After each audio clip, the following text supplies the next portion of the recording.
One of the most unique buildings anywhere in the world today is right here in Chicago. It is called the Aqua Tower. It is 859 feet, 262 meters tall, 86 floors, and what is distinctive about it is the facade that kind of undulates and looks like waves of water. There is nothing else like it on the planet right now. And our two guests right now are Jim Loewenberg of Magellan Development, who is the owner of the building, and Bruce Lake of McHugh Construction that built the building. And it's such a wonderful vision that came to life, and I have to ask you, where did the concept for this come from? The concept came from our design architect, which is Studio Gang, led by Jeannie Gang, and she came up with the whole idea of this type of an elevation. And so you as a developer have to go out and sell these things, and did you see this immediately as a wonderful selling point for this building? How did you think of it? Well, actually, the process was a little more than that. After selecting her as the design architect, I asked her to come up with a couple of solutions in relatively short order, and she came up with this solution and another one. The other one was something that I didn't think was apropos to the marketplace, but I was really entranced by the design she came up with that did result in the final design of Aqua. It was a very unique project, and I think that it's an obviously that without the use of computers and technology, this is a project that probably could not have been built 10 years ago. And I think in retrospect, my cohort here, Mr. Lake, will tell you that it turned out to be a heck of a lot easier building to build than any of us thought, because of the technology and the tools that we were able to employ in putting it together. When you saw the building design for the first time as a developer, what went through your mind just because it was so different? Wow. One word, wow.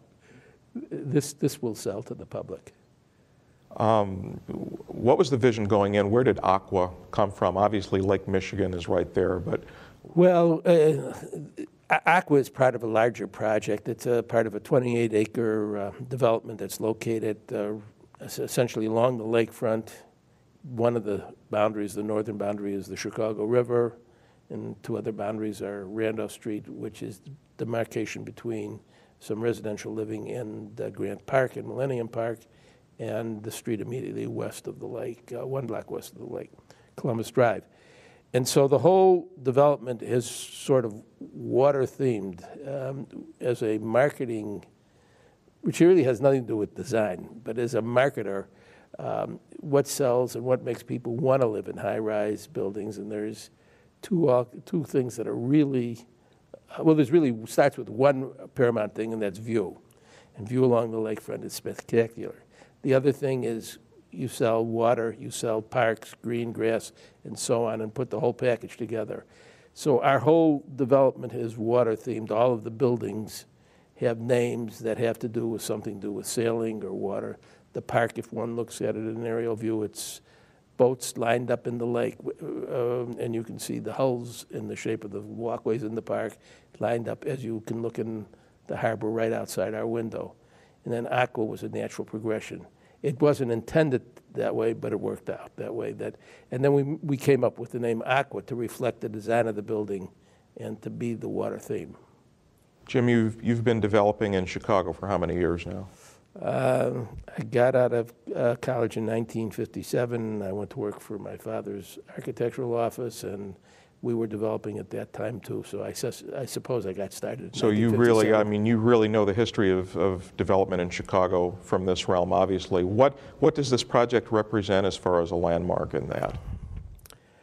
Well, I think that it's really it's probably the only project that I know of in the last 50 years that I'm familiar with that was put together without government assistance of any way, shape, or form. I mean, there's many large developments in Chicago area that have been project-oriented.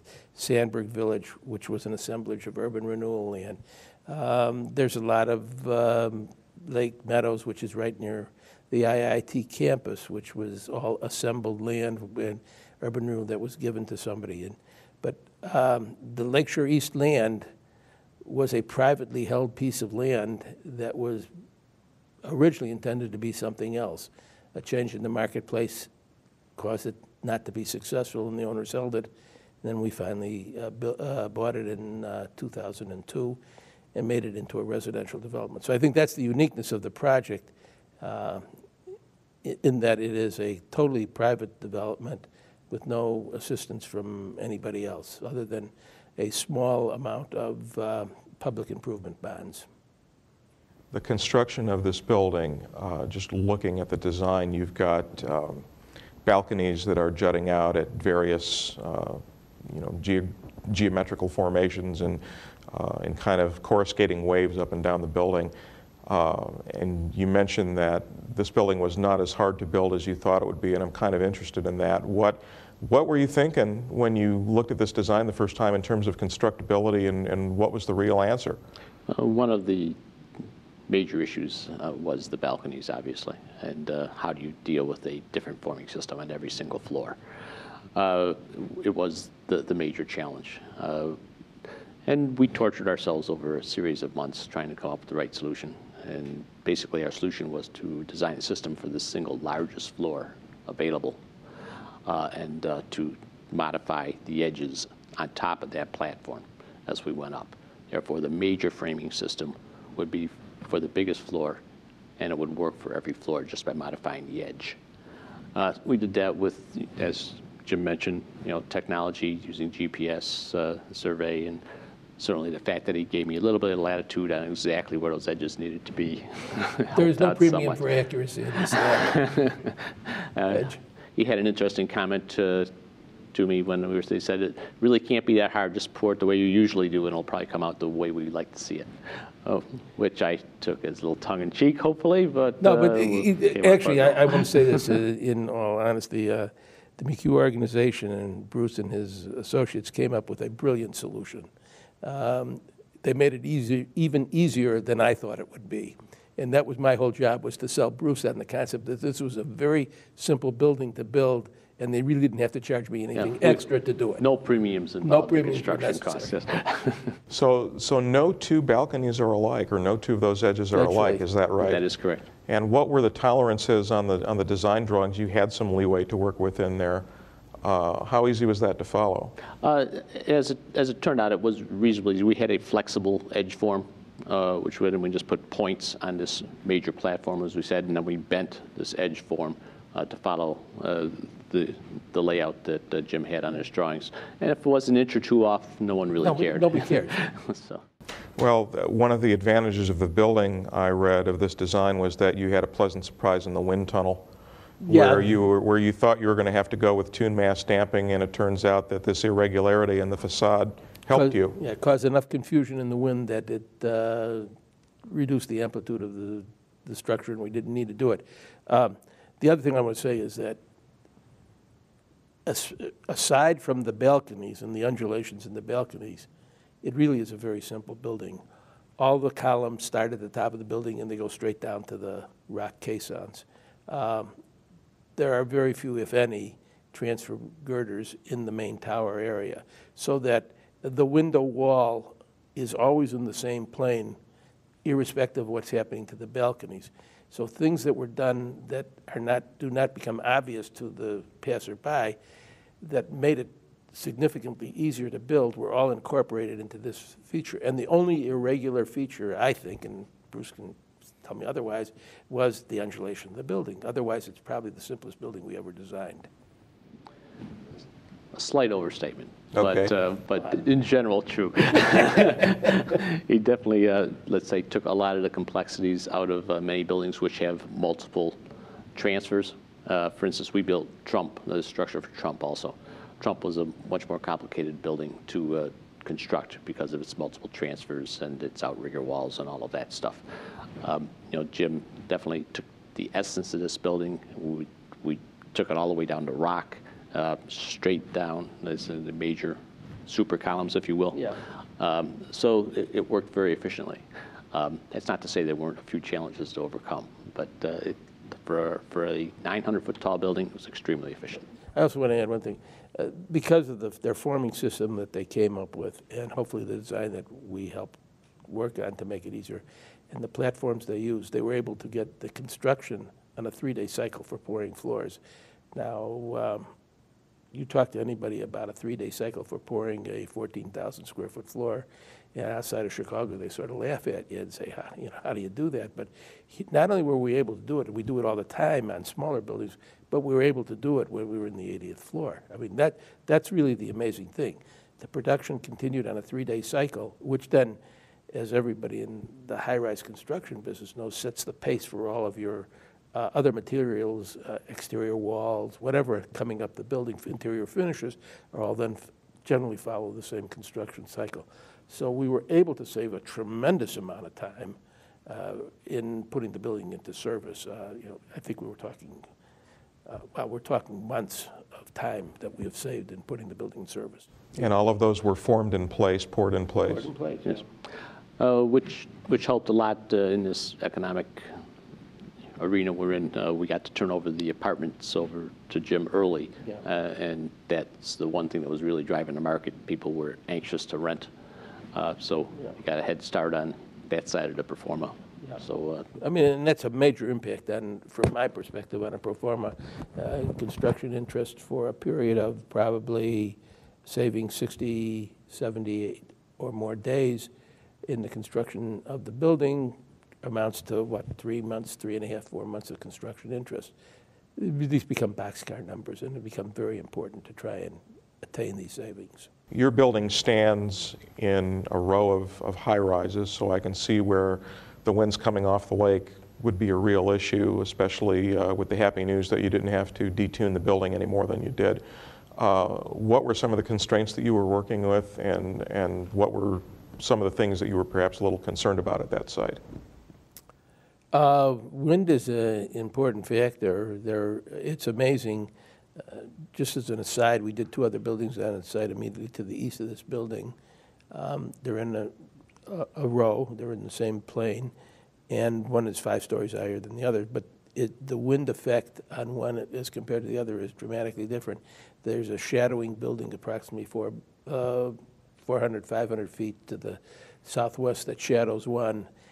And so the amount of steel that was required in it was dramatically different than the one that wasn't in the shadow or the wind shadow of this other building. So we've seen these dramatic effects that wind can play on the structure, and I think it's important that we take this into account. We're talking about other structures and how we handle it, and wind is a major thing we have to consider.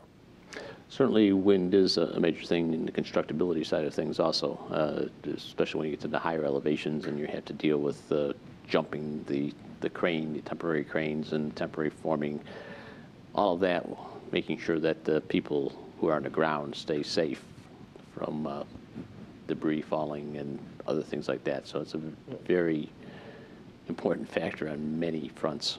Well, McHugh had a very enviable safety record on Aqua. Yes, we had to. We were looking directly into his office window when we built the job.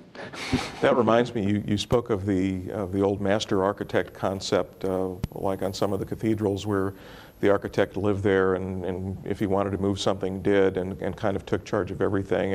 And that was your situation too, because you're the architect of record and your office was not too far away from this site. It was about 75 feet from the main tower. So is that a happy luxury? It was an interesting luxury. I mean, it is a luxury because we could pick out a pair of field glasses up and call Bruce at 4 o'clock in the afternoon and say, why isn't that guy walking? Why is he sitting on the beam down there? And things like that. And we would never do anything like that.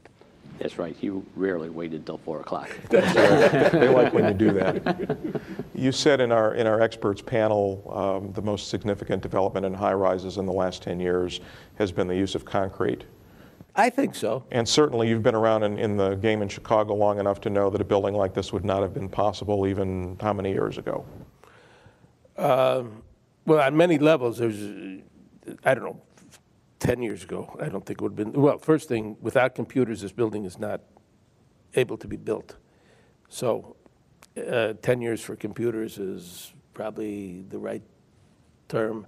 Whether we had the technology to lift the materials that high before that, I doubt it. I mean, you were pumping concrete. When did the pumps come in that gave you the ability to pump up this kind of height? Yeah, that was probably about 6 or 7 years ago. So, on the other hand, I mean, from a technical perspective, we could have built them this high before. The things that weren't possible before was the livability of these buildings, the elevatoring, the accelerations. I mean, concrete is what really has reduced the accelerations of these buildings. Steel buildings have been built this high, I won't say forever, but certainly for many decades. And but nobody wants to live at the top of the Sears Tower and watch the water fall over the top of your toilet. So that doesn't happen in a concrete building, obviously. Let's say when it's properly designed, it does not happen. And this building was definitely stiff enough that when you're at the top of that building and it's a big windstorm, you do not notice the accelerations in that building. What does concrete help you do for people who live in the building? Is it more open? What options do you have now that you didn't have before? I don't know. All I know, in my whole experience has been in building concrete buildings. Built a couple of steel buildings that have been 1 or 2 stories, and really nothing over that. So my whole work experience has all been in concrete, and we just find it a very easy material to work in once we understand the rules, we understand the spans, we understand what we need to do, and we're very comfortable working with it. Now, that doesn't mean that steel may or not be better, but you have increased height in steel, which is increased cost, I think, in finishing the interiors of the building. But we just know concrete, and we're happy with it, and it does the job we want. So maybe we're very parochial that we haven't looked any further. I don't know. No, we've been dealing in some steel structures, and from a residential perspective, concrete is the way to go. Sound transmission, flexibility of design, being able to punch openings in areas where you couldn't necessarily in a steel building. Well, steel can be flexible as far as punching openings goes too. But it's just the finish of the ceilings, the fact that you have lower floor-to-floor heights for the same ceiling height. It's just many factors that add up that concrete is the best, most economical way to build up a really nice building. Does the cost per square foot go down to where the purchase price or the rental price is a little less for people who move in, necessarily? It's interesting you should ask that question. I have my own feelings on it as to how high one should go with the building. What we have found, again in Chicago, because of the geology of our soil that we're dealing with, that if we can stay in the 55 story building height, our caissons become hardpan caissons. The minute you start getting over that, you got going to rock caissons, and the magnitude of cost differential between a rock caisson and a hardpan caisson is 10 to 1.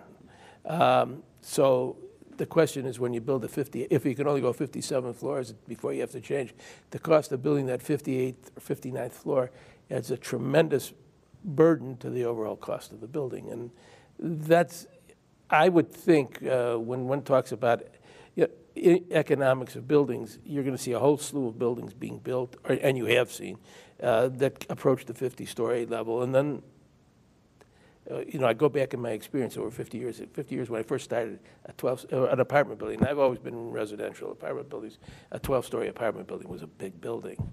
And then by the 60s, a 30-story building was a big building. Then, it continues growing as to what is a quote-unquote big building, and now 87 stories is a big building. But I don't know the leap between the 55, 60-story building and higher, that requires a whole different set of economics. And so why stop at 82? Because the rock caisson can now support so much more. Why not go 100? So there is a sweet spot in there, absolutely. I think there is some sweet spots in there, and that's what we're going to see. We're going to see a whole slew of buildings in the 50s, close to 60 stories, and then you're going to see a jump, and then people are going to build them, but they're not going to stop at 87 stories. They're going to go, why not? They're going to go 100 stories. We now have the technology to do it. Yeah, I think, like I said, in the 10-year horizon, you'll see some 100-story buildings. It'll be the new cachet, if you will. People wanting to be at, in the 100-story building and live up there. We've talked about this before, that there have been a number of projects in Chicago, 2,000-foot tall projects that, for one reason or another, have fallen by the wayside over really the last 20 years or so. And while short-term it may not look too good, we're just all wondering when we're going to see a true 2,000-footer in Chicago. And it sounds like, from talking to you, there is a reason to do it. If there's a sweet spot and an economic threshold to where if you're going to go tall, then you may as well do it. How many years do you think before we even start to talk about it again? My time frame is somewhere between 5 and 10 years. I think it's going to take us 3 to 5 years before we can start talking about a whole new host of 50-story buildings, and it's going to take just that much longer to get to the really tall ones. I unfortunately concur. I mean, we're all looking at it. We're all looking at trying to figure out how to build the next 50-story building.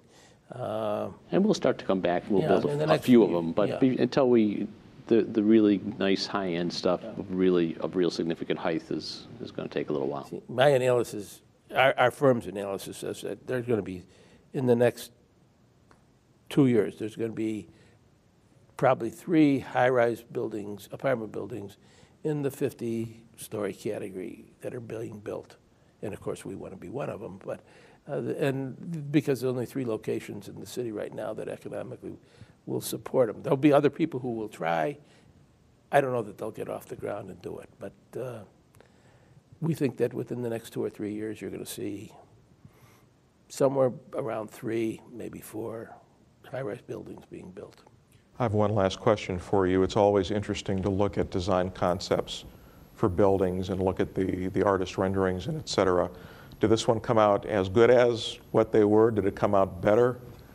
I think it came out better because the original renderings didn't do it justice. I don't know.